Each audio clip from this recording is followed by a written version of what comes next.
प्यारे बाबा, हमें देही अभिमानी अवस्था और गुणों का कनेक्शन समझा रहे हैं। और मुझे नहीं पता आपने वो चित्र देखा है कि नहीं। इंग्लिश का तो वो चित्र है, लेकिन हिंदी में पता नहीं, मैंने नहीं देखा है, जिसको हम कहते हैं ट्री ऑफ सोल कॉन्शियसनेस। आत्म अभिमानी स्थिति बीज है और उससे जो गुणों का वृक्ष इमर्ज होता है, ऐसा एक चित्र बना हुआ है। आप गूगल पे डालेंगे ट्री ऑफ सोल कॉन्शियसनेस तो आता है।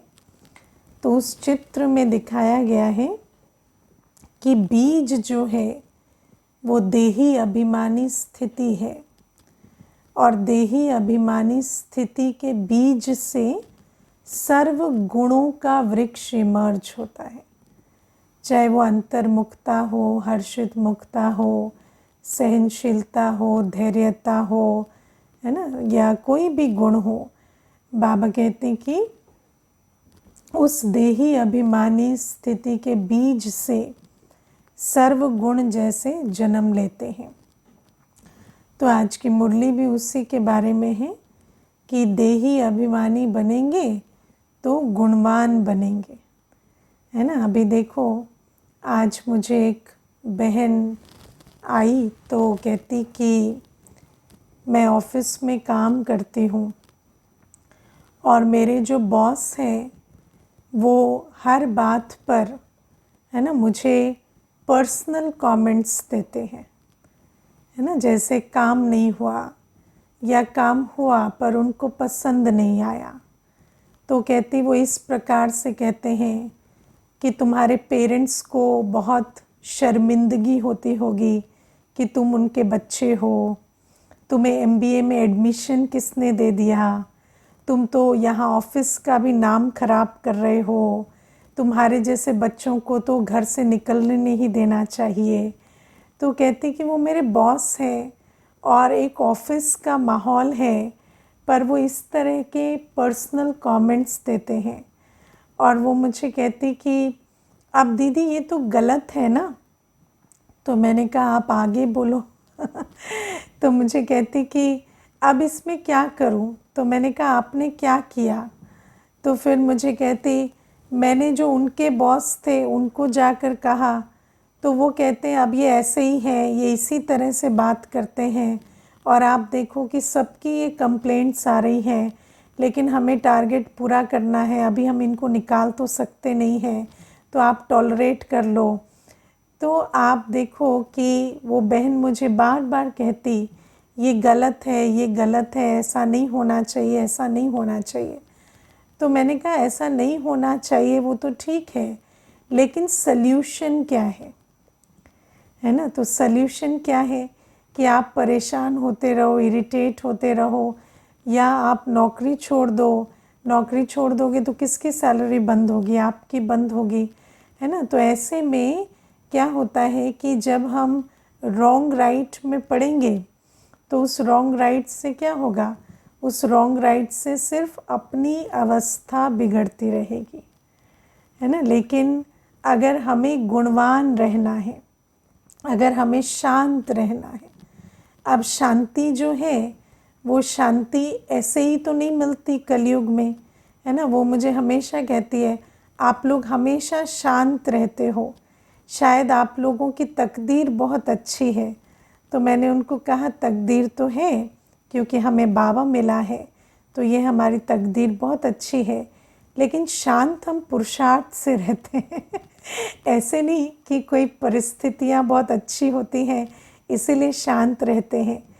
तो शांति जो है, एक शांति का गुण भी अगर आपको धारण करना है तो आपको बहुत पुरुषार्थ चाहिए, है ना। और पुरुषार्थ किस चीज़ का? कि मुझे रॉन्ग राइट में नहीं जाना है, मुझे अपनी शांति में स्थित रहना है। हाँ, जैसे हम ये नहीं कहते कि मानो अगर कोई बात है तो आप जो उसके लिए कर सकते हैं, मानो आप रिपोर्ट कर सकते हैं, आप जॉब चेंज कर सकते हैं, ज़रूर करें। अगर आपके बस में है, उस समय ड्रामा में है, तो आप ज़रूर करें, उसका फुल एफर्ट दें, लेकिन शांत रहते हुए, इरिटेट होके नहीं, है ना। इस बात से नहीं कि मैं परेशान हूँ इसीलिए मुझे जॉब चेंज करनी है, मैं परेशान हूँ इसीलिए मुझे कंप्लेंट करनी है, नहीं।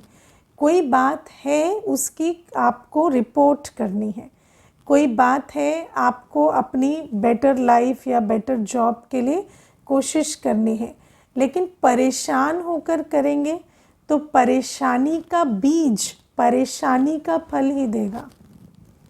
अगर आप कदम भी बढ़ाएंगे ना कि हम नई जॉब के लिए कोशिश करें परेशान होकर, तो बीज क्या है उस जॉब को ढूंढने का?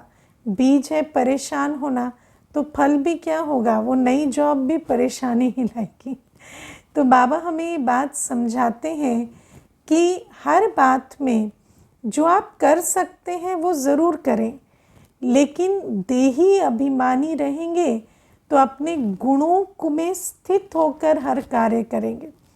और सबसे बड़ी बात है, मान लीजिए रोज़ भी एक बार 10 मिनट उस बॉस के साथ मिलना होता है और वो बहुत सारी कड़वी बातें भी कहते हैं, तो भी कितनी देर कहते हैं? 10 मिनट ही कहते हैं ना। लेकिन हम उस बात को सारे दिन याद क्यों रखते हैं? देह अभिमान की वजह से, है ना, क्योंकि उन्होंने तो 10 मिनट कही और वो चले गए। लेकिन हमारा जो देह अभिमान है उस कारण हम उस बात को सारे दिन रिप्ले करते हैं और अपने को बहुत कष्ट देते हैं। तो बाबा हमें कहते हैं कि अगर हमें गुणवान बनना है, अब आप देखो, अगर कभी मौका लगा और उस आत्मा से भी बात हुई, तो बात क्या होती है? यही समझ में आता है कि वो आत्मा भी जितनों के संबंध संपर्क में आई वो सब उस प्रकार का व्यवहार करते थे, तो ये भी उस व्यवहार के कारण जो है अशांत और क्रोधी और इरिटेटेड होते चले गए, और आज ये इनका संस्कार खुद का बन गया है। तो बाबा हमें इसलिए कहते हैं कि हमेशा ये लक्ष्य रखो कि मैं एक आत्मा हूँ, मेरे कर्मों से मेरा संस्कार और मेरा भाग्य बनता है। और अगर हम देह अभिमान में आते हैं, इसने ये कहा उसने वो कहा, देह अभिमान क्या होता है? जो कानों से सुन रहे हैं, जो आँखों से देख रहे हैं, जिन परिस्थितियों में रह रहे हैं, ये जो इंद्रियां हैं, ये जो भी इन्फॉर्मेशन ला रही हैं, या शरीर की आयु या हेल्थ, उसके प्रभाव में आना, है ना। तो जब हम उसके प्रभाव में आए, कोई अच्छी चीज़ है तो लगाव में आ गए, कोई बुरी है प्रभाव में आ गए, तो ये जो इंद्रियों के द्वारा इस संसार के प्रभाव में आना, ये देह अभिमान के कारण होता है। लेकिन बाबा कहते कि देह अभिमान के कारण क्या होता? प्रभाव में आते हैं और अपने गुण शक्तियों को खोते चले जाते हैं। अपनी खुशी गई, अपनी शांति गई, अपने अंदर दुख चिंता कई प्रकार की भावनाएं जो हैं वो अंदर आती चली गई। तो बाबा हमें इसीलिए कहते हैं अगर गुणवान बनना है, अब गुणवान कैसे बनेंगे? जैसे कोई भी चीज़ बनने के लिए तो रोज़, है ना, रोज़ का अटेंशन, रोज़ का पोतामेल, रोज़ अपनी सारी परिस्थितियों के बीच में जब अपने गुणों में स्थित रहकर कर्म करेंगे तब तो गुणवान बनेंगे ना। वरना कारण बताते जाएं, इस कारण से खुशी चली गई, उस कारण से शांति चली गई, उस कारण से स्नेह खत्म हो गया, तो ऐसा करते करते हमारे गुणों का क्या हाल होगा? हम तो गुणों से खाली हो जाएंगे और होते ही आए हैं, राइट बात है ना। और जब हम गुणों से सूख जाते हैं, जब हमारे अंदर के सारे गुण खत्म हो जाते, तो अपनी अवस्था कैसी होती कि हमें ही दूसरों से मांगना पड़ता है, प्यार दो, शांति दो, खुशी दो। तो बाबा इसीलिए कहते हैं कि देही अभिमानी रहना है, देह अभिमान में नहीं आना। कोई अगर कोई कड़वे बोल बोल देता है तो क्या होता है? कानों से खून निकल आता है। क्या होता है? कानों से खून निकलता है क्या? हाँ, कहाँ पर ठेस पहुँचती है? ठेस कहाँ लगती है? ठेस तो कानों में नहीं लगती, है ना। ठेस कहाँ लगती है? मैंने एक बार एक भाई आया था, 12-13 वर्ष का था, तो कहते मम्मी बहुत इंसल्ट कर देती है मेरी सबके सामने। तो मैंने कहा मम्मी जब इंसल्ट करती है आपको कैसे पता चलता है? तो कहते हैं कि अच्छा नहीं लगता है। तो मैंने कहा अच्छा कहाँ नहीं लगता? तो धीरे धीरे उसको पूछा, आँखों में दर्द होता है, कानों में होता है, शरीर में होता है, कहाँ होता है? तो लास्ट में हंसने लगा। उसको भी समझ में आ गई कि ये तो कहीं दर्द नहीं हो रहा, ये तो अंदर की अपनी फीलिंग है। तो बाबा हमें कहते हैं दे अभिमान माना ईगो, तो कहाँ हर्ट हो रहा है? ईगो में हर्ट हो रहा है। अगर उस ईगो को ख़त्म कर दें तो कोई हर्ट नहीं है। हाँ, आपको समझ आता है कि इस परिस्थिति में ये एक्शन ले सकते हैं या ये बात कर सकते हैं तो ज़रूर करें, लेकिन हर्ट होकर नहीं, अशांत होकर नहीं, परेशान होकर नहीं। क्योंकि अगर आप हर्ट हैं, परेशान हैं, अशांत हैं तो आपके द्वारा राइट या एक्यूरेट कर्म होना बहुत मुश्किल है, और उस कर्म का एक्यूरेट रिज़ल्ट निकलना भी बहुत मुश्किल है, क्योंकि जैसा बीज वैसा फल। इसीलिए बाबा हमें कहते हैं कि देही अभिमानी बनो, है ना। फिर बाबा हमें कहते हैं मनुष्य मत और देह अभिमान का बहुत गहरा कनेक्शन है। अब मनुष्य मत में देखो, दुनिया में हमें क्या सिखाते हैं? दुनिया में हमें कहते हैं कि भले ही आपका तन रोगी हो जाए, धन चला जाए, संबंध बिगड़ जाए, कोई बात नहीं, लेकिन आपकी इज्जत खराब नहीं होनी चाहिए, है ना। दुनिया में क्या सिखाते हैं? देह अभिमान की दुनिया में इज्जत बड़ी चीज़ है ना। सुना है ना, कितनी बार सुना है बचपन से कि इज्जत बड़ी चीज़ है, सोशल रेप्यूटेशन।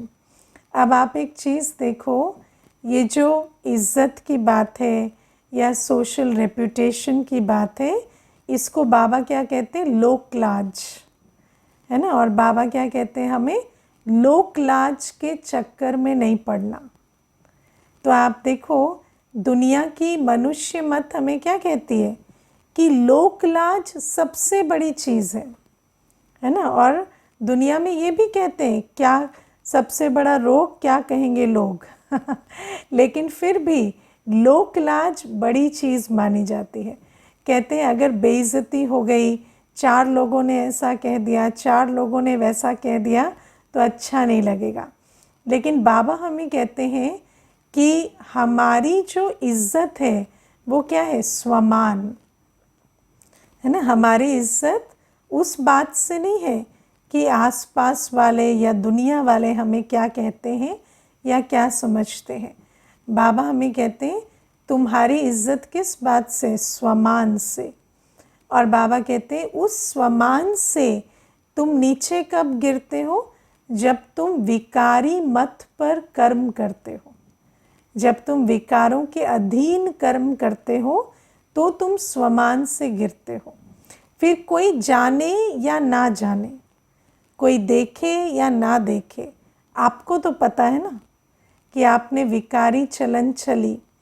तो अगर विकारी चलन चली, है ना, और उसके बाद बैठेंगे मैं आत्मा हूँ, पवित्र आत्मा हूँ, तो दिल क्या कहेगी? चल झूठे, कहाँ पवित्र, है ना, तेरे तो कर्म ऐसे हैं तो वो जो बाबा हमें कहते हैं कि इस बात से कोई फ़र्क नहीं पड़ता कि लोक लाज क्या है, लेकिन जो अपने कर्म हैं अगर विकारी हैं तो ना तो आप स्वमान में स्थित हो सकते, आप अपने आप को भी देखो। कहना बहुत आसान है, हम लोग हर एक को नयों के सेशन में भी हम ये बात बताते हैं कि आप जैसे किसी भी परिस्थिति में दूसरे को कहते हैं, है ना, कि आप अच्छे हो, आप श्रेष्ठ हो, आप हिम्मत रखो, आप हिम्मत क्यों हारते हो, तो दूसरे को जैसे हम काउंसलिंग करते हैं ऐसे हम अपने आप से बात क्यों नहीं करते कि मैं तो पवित्र आत्मा हूँ, मैं शांत हूँ, मैं श्रेष्ठ हूँ, मैं दिव्य हूँ, मैं तो होवनहार देवता हूँ। लेकिन विचार करके देखो ये सहज नहीं है। अगर हमारे अपने कर्म विकारी हैं, है ना, चाहे मनसा में ही विकार चलते हैं, तो अपने को स्वमान में नहीं स्थित कर सकेंगे। और बाबा से योग तो भूल ही जाओ, है ना। मुझे एक बार एक एक बहन बहुत अच्छी बात कहती कि मैं जब बाबा के पास जाती हूँ ना, तो ऐसे काला फरिश्ता है ना, बहुत अच्छी वो बात कहती कि मैं ऐसे सफ़ेद फरिश्ता नहीं, मैं ऐसे काला फरिश्ता बन के जाती हूँ। फिर मुझे वो सफ़ेद फरिश्ते का ये संकल्प ही नहीं आता। उसके बाद बाबा की लाइट ले लेकर मैं काले से सफ़ेद होती हूँ। तो मैंने कहा चलो उड़ तो जाते हो ना, कम से कम वॉशिंग एरिया तक पहुँच तो जाते हो, वो भी अच्छी बात है कि वहाँ तक पहुँच गए। उससे भी आगे अगर पाप कर्म होते हैं तो फिर तो उड़ान ही नहीं होती, वतन तक पहुँचते ही नहीं। तो मैंने उसको कहा कम से कम वतन तक पहुँच जाते हो, तो ये भी बुरा नहीं है कि बाबा से लाइट लिए और फिर पावन बने। फिर धीरे धीरे वो जब ज्ञान में चली तो मुझे कहती अब मैं एकदम फरिश्ता बन के उड़ती हूँ और वतन में पहुँचती हूँ तो मुझे लगता है बाबा मुझे ही देख रहे हैं। तो मैंने उसको पूछा कि आपके अंदर ये शिफ्ट कैसे आया, ये जो पहले ऐसा था अभी ऐसा है, ऐसा कैसे हुआ। तो मुझे कहती मैं अपने आप पे बहुत अटेंशन देती हूँ, अब अपने थॉट वर्ड कर्म हर चीज़ पे अटेंशन देती हूँ, मैं पाप कर्म नहीं करती अब। तो अब आप देखो कि ये जो स्वमान है ये कितनी बड़ी चीज़ है। बाबा कहते हैं कि जहाँ विकारों के वश कर्म होते हैं वहाँ आत्मा की दिल खाती है, और वो दिल फिर स्वमान में भी स्थित नहीं होने देती और बाबा की याद में भी स्थित नहीं होने देती। तो बाबा हमें कहते हैं कि लोक लाज में मत फंसो, है ना। मनुष्य मत जो है, मनुष्य मत के आधार से नहीं चलो कि दुनिया वाले क्या कहते हैं, वो आपको क्या समझता है, वो आपको क्या कहता है।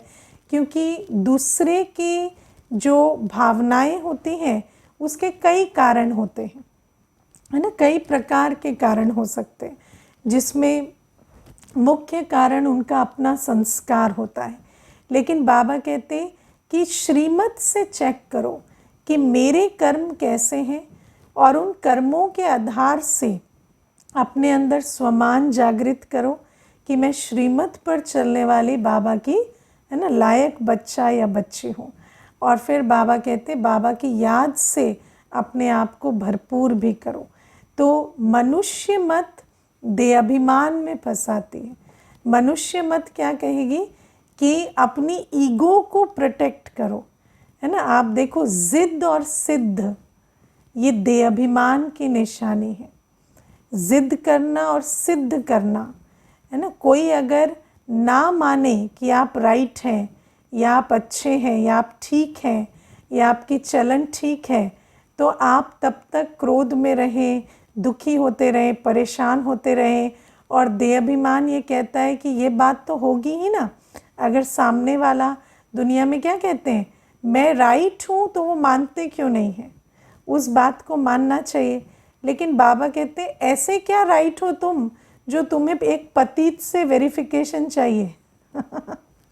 अगर तुम राइट हो तो राइट हो ना, फिर उसमें किसी से वेरिफिकेशन क्यों चाहिए। राइट हो तो बाबा की आशीर्वाद अनुभव नहीं हो रही है क्या, हो रही है ना। जब हम राइट होते हैं, जब हमारी चलन श्रीमत प्रमाण होती है, तो कैसा लगता है सारे दिन, जैसे बाबा के आशीर्वाद फूलों के रूप में बरस रही हो, है ना। चलते फिरते उठते बैठते खाते पीते लगता है बाबा मुझे ही देख रहे हैं। और जहाँ हम राइट नहीं हैं वहीं पर तो हमें ये मनुष्य से वेरिफिकेशन, वो मनुष्य से, है ना, कंफर्मेशन चाहिए कि भाई तुमने राइट कर्म किया। तो बाबा हमें ये बात समझाते हैं कि दुनिया में जैसे कहेंगे ना कि जिद और सिद्ध करो, प्रूव करो कि राइट हो। लेकिन बाबा कहते हैं अगर तुम सत्यता में हो तो तुम्हें सिद्ध करने की ज़रूरत नहीं है। और अगर सिद्ध करने की टेम्पटेशन होती है, सिद्ध करने की आकर्षण होती है, खींच होती है, तो इसका मतलब दाल में कुछ काला है। है ना, इसका मतलब देह अभिमान से चल रहे हैं। तो सिद्ध करने की आवश्यकता क्या है, जिद करने की आवश्यकता क्या है। अगर कोई आपको नहीं भी ठीक समझता है, आपको क्यों इतना फ़र्क पड़ता है। आपको बाबा रोज़ मुरली सुनाता है, रोज़ बाबा मीठे बच्चे कहते हैं, सिकीलधे बच्चे कहते हैं, वरदान देते हैं, दृष्टि देते हैं, उसके बाद भी मनुष्य के पीछे क्यों पड़ते हम? तो बाबा कहते हैं ये जो सारी चीज़ें हैं ये देह अभिमान के कारण होती, और देह अभिमान का आधार है मनुष्य मत, है ना। मनुष्य मत क्या कहती है? अगर आप राइट हो तो प्रूव करो, लेकिन श्रीमत कहती है अगर आप राइट हो तो आपको प्रूव करने की आवश्यकता ही नहीं पड़ेगी। सत्य खुद सिद्ध होता है, सत्य को सिद्ध होने की हड़बड़ी नहीं होती, सत्यता में बहुत पेशेंस होता है ना। सत्य धीरे धीरे सिद्ध होता है। आप सोचो कि बाबा परमात्मा आए और मनुष्य ने क्या किया, क्या कहा, ये भगवान थोड़ी हो सकता है। लेकिन क्या बाबा को डाउट हुआ क्या? इतने सारे कह रहे हैं मैं भगवान नहीं हूँ तो पता नहीं हूँ भी या नहीं, ऐसा हुआ बाबा को? बाबा को कभी डाउट नहीं हुआ, क्योंकि बाबा को पता है मैं कौन हूँ। तो बाबा कहते हैं जब आप सत्यता में रहते हैं तो आपको मालूम है आप कौन हैं, फिर आपकी दिल गवाही देती है, फिर इतना जिद और सिद्ध करने की आवश्यकता नहीं पड़ती। तो बाबा हमें श्रीमत जो देते हैं कि ना तो तुम्हें लोकलाज में पढ़ना है, ना तो तुम्हें जिद और सिद्ध में आना है, ना तुम्हें इस बात में जाना है कि इंद्रियों के आधार से जो सुनाई दे रहा है, दिखाई दे रहा है, उसके तुम प्रभाव में जाओ। ये सारी श्रीमत है, और श्रीमत और मनुष्य मत में बहुत अंतर है। मनुष्य मत अवगुण को जस्टिफाई करती है ना। मनुष्य मत के आधार से ऐसा लगता है हाँ अवगुण नेचुरल है, नॉर्मल है, यहाँ दुखी होना, यहाँ क्रोध करना, यहाँ परेशान होना, ये तो नेचुरल है, नॉर्मल है। लेकिन श्रीमत के आधार से आप सदा गुण मूर्त होना चूज़ कर सकते हैं, है ना। फिर बाबा हमें ये भी बताते हैं कि जब हम देह अभिमान में होते हैं तो हमें देह के संबंधों की बहुत आवश्यकता पड़ती है ना। दुनिया में देह के धर्म, देह के संबंध, है ना। मनुष्य आत्मा को जो अपना अस्तित्व है वो किससे मिलता है? देह के संबंध और देह के धर्म से। क्योंकि आत्मा देह अभिमान में है तो दुनिया में क्या, ये मेरे संबंधी हैं। आप देखते हैं ना लोगों को कितना रहता है कि हमारे कॉन्टैक्ट्स बहुत हो, संबंधी बहुत हो, हमारा सर्कल बड़ा हो, है ना, या हमारे आसपास एक दो तो ऐसे हों जो बिल्कुल हमेशा चटके रहें। तो ये सारी आवश्यकताएं देह अभिमान में पड़ती हैं।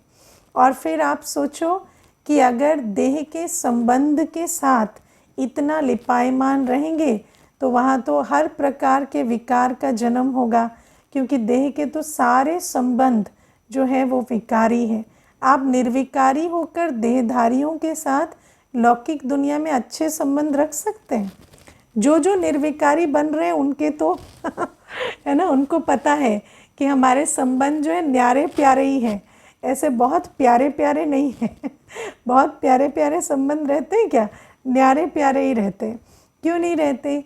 क्योंकि दुनिया में तो जो संबंधों का आधार है वही ये है कि हम व्यर्थ की बातें करें, विकारों का लेन देन करें, इसी से ही संबंध ठीक बनता है ना। आप देखो कोई आपको भोजन बनाकर 3 टाइम दे रहा है, उसकी कदर नहीं है, लेकिन झूठी बातें, है ना, जिसको प्यार जाहिर करना कहते हैं, वो आपको 3 टाइम सुना रहा है तो उसके साथ संबंध ठीक है। या कोई बैठकर व्यर्थ विस्तार की बातें कर रहा है तो उसके साथ संबंध बहुत बना हुआ है ना। आजकल तो मेड भी रखते हैं तो सोचते हैं कि थोड़े इधर उधर की बातें करने वाली मिले तो अच्छा है। तो बाबा हमें कहते हैं कि इस प्रकार से दुनिया में जो संबंध है वो इसी व्यर्थ विस्तार और विकार के आधार से बनते हैं। और बाबा कहते हैं जब देही अभिमानी अवस्था है तो हमारे सर्व संबंध किससे हैं? एक शिव बाबा से। और हर एक से कैसा संबंध है? न्यारा और प्यारा, है ना। बाप का प्यारा और सर्व से न्यारा। हर एक के लिए हम हैं निमित्त मात्र, हर एक की सेवा के लिए उपस्थित हैं, लेकिन ऐसा लगाव किसी से नहीं है ना। या विकारी लेन देन या व्यर्थ की लेन देन नहीं है। आप में से कितनों ने देहधारियों के साथ व्यर्थ और विकारों की लेन देन बंद कर दी। कर दी? कर दी ना। तो आप देखते हो कि आपके पास टाइम ही टाइम है, आपको कोई फ़ोन नहीं करता आपको कोई डिस्टर्ब नहीं करता, कोई आपको कहीं बुलाता नहीं है ना। अगर बुला भी लेते हैं तो साथ में ये भी कह देते हैं आप क्या करेंगे आके, आप तो कुछ खाते नहीं हैं, है ना। तो इस प्रकार से भी चलता है। क्यों? क्योंकि मनुष्य आत्मा के जितने संबंध हैं देहधारियों के साथ, उनका आधार विकार और विस्तार ही है। और जहाँ विकार विस्तार नहीं होता वहाँ पर फिर संबंध भी बहुत, है ना, धीरे धीरे न्यारे होते जाते हैं। मुझे एक माता शुरू शुरू में कहती थी कि दीदी जब मैं बाबा की बनी तो पहले पहले बहुत नशा चढ़ता है ना, तो सारे दिन बैठकर योग करती, और जैसे ही कोई फ़ोन करता तो उसके साथ कोई भी व्यर्थ की बात नहीं करती। लेकिन ना दीदी अभी सब ने फ़ोन करना बंद कर दिया कोई फ़ोन नहीं करते, कोई पूछते नहीं, मिलते हैं भी तो कह देते हैं कि आप तो अब प्रभु लगन में बिज़ी हो गए हो और आपको तो हमारे से कोई मतलब नहीं है। तो कहती पर दीदी अभी बाबा से संबंध इतना पक्का नहीं हुआ है, तो मुझे अंदर से ऐसा लगता है जैसे मैं बहुत अकेली हो गई हूँ। तो आप सोचो कि कई बार क्या होता है, देह अभिमान में जो दुनियावी संबंध है उससे विकारों की लेन देन बंद कर दें तो, है ना। देखो किसी ने लिखा है कि ऐसा लगता है जैसे किसी को हमारी ज़रूरत ही नहीं है। और वैसे तो ये मालूम है कि किसी को वैसे किसी की ज़रूरत नहीं है, लेकिन जब कोई कह देता है या व्यक्त कर देता है कि आपकी हमें ज़रूरत नहीं है, तो लगता है इनको ज़रूरत होनी चाहिए। तो बाबा हमें ये बात कहते हैं कि देही अभिमानी अवस्था में सर्व संबंध बाबा से अनुभव करने में सुख मिलता है, और देह अभिमान में हमें देहधारियों की तरफ संबंधों की आकर्षण होती है। लेकिन देही अभिमानी अवस्था इतनी आसानी से नहीं बनती, है ना, क्योंकि देह अभिमान की तो परत बहुत मोटी है, तो बहुत पुरुषार्थ चाहिए। अपने को आत्मा समझ बाबा को बहुत याद करें, इतना याद का चार्ट अच्छा रखें कि देह अभिमान सारा पिघले और एक बाबा से सर्व संबंधों का अनुभव करना अच्छा लगने लगे, है ना। फिर आप देखो दुनिया में देह के जो धर्म होते हैं वो आत्मा को देह अभिमान में बहुत जकड़ कर रखते हैं, है ना। धर्म में क्या होता है, रीति रिवाज रस्म। मैंने देखा एक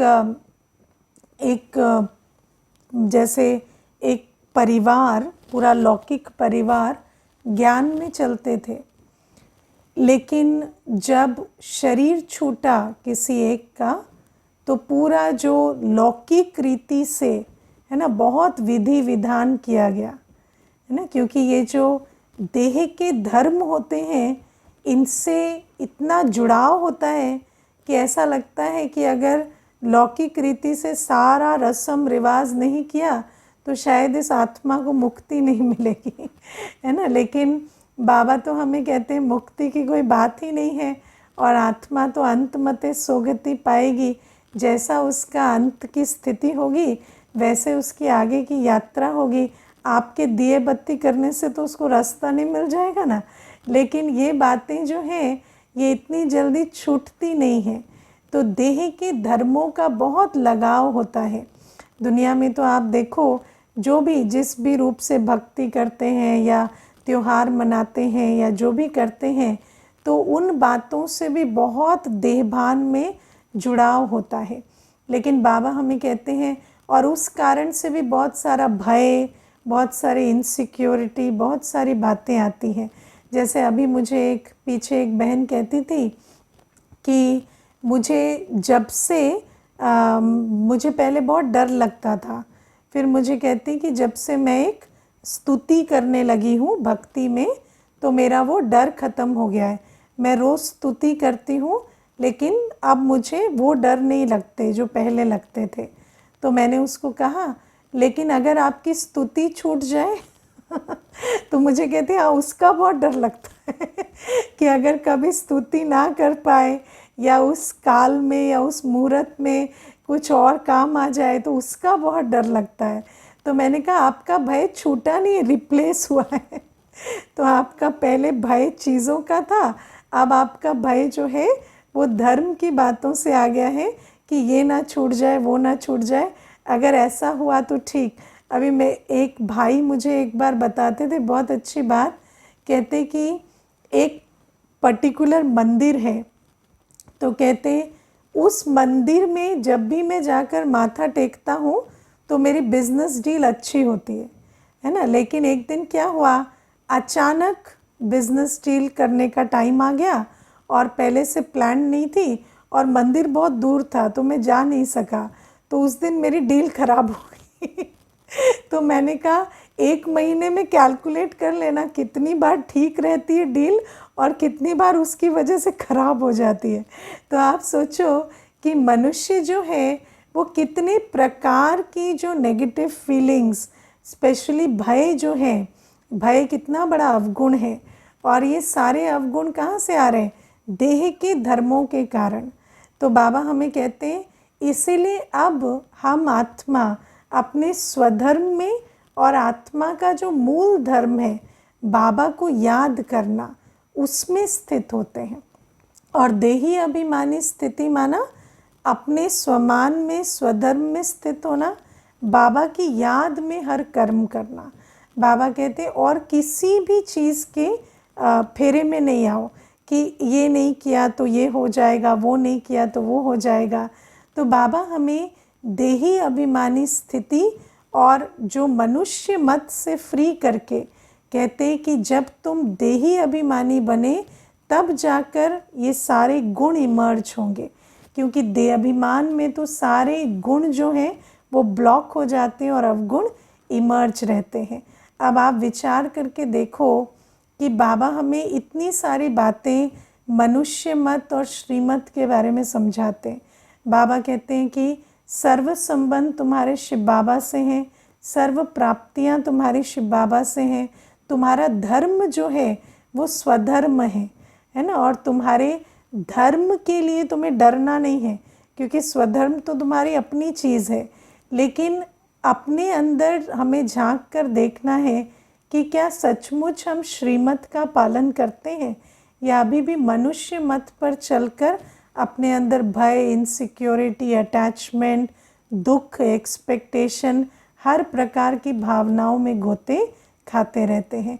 तो इसीलिए बाबा ने श्रीमत, देही अभिमानी स्थिति और गुणों का कनेक्शन आज समझाया। और बाबा आज हमें ये भी कहते हैं कि कोई तुमसे आर्ग्यू करे तो बहुत सीधा सीधा बताओ कि हमसे आर्ग्यूमेंट करने की कोई बात ही नहीं है, क्योंकि हम तो श्रीमत पर चल रहे हैं, ईश्वरीय मत पर चल रहे हैं। और आप जो बात कह रहे हैं वो तो है ना शास्त्र मत या मनुष्य मत से आ रही है। तो जब हमारा सोर्स एक नहीं है तो हमारी बात एक कैसे हो सकती है? तो पहले तो आप ये समझो कि हम किसकी बात कर रहे हैं, और अगर आप माने तो माने, ना माने तो ना माने, लेकिन हम जिस मत पर चल रहे हैं हमें पूरा निश्चय है।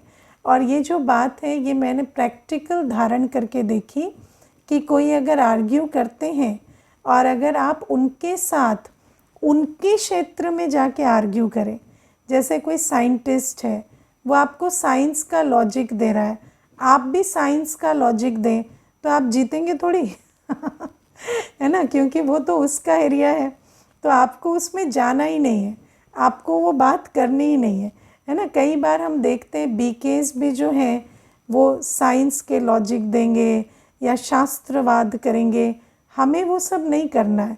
हम क्या साइंस से बाबा पर निश्चय रखते हैं क्या? या बाबा के ज्ञान को क्या हमने साइंस के आधार से समझा है क्या? नहीं। बाबा के ज्ञान पर हमें निश्चय क्यों है? क्योंकि हमें ज्ञान दाता पर निश्चय, हमें शिव बाबा का अनुभव हुआ, हमारे दिल ने कहा ये बाबा है, तो हमें बाबा के ज्ञान पर निश्चय हुआ। अब जब हमें बाबा पर निश्चय है, इसीलिए ज्ञान पर निश्चय है, तो सामने वाले को जब बाबा की समझ नहीं है तो उसको ज्ञान कैसे समझ आएगा? तो इसीलिए हम उन बातों में ना पड़ें कि वो साइंस की बात कर रहे हैं तो हम भी करें।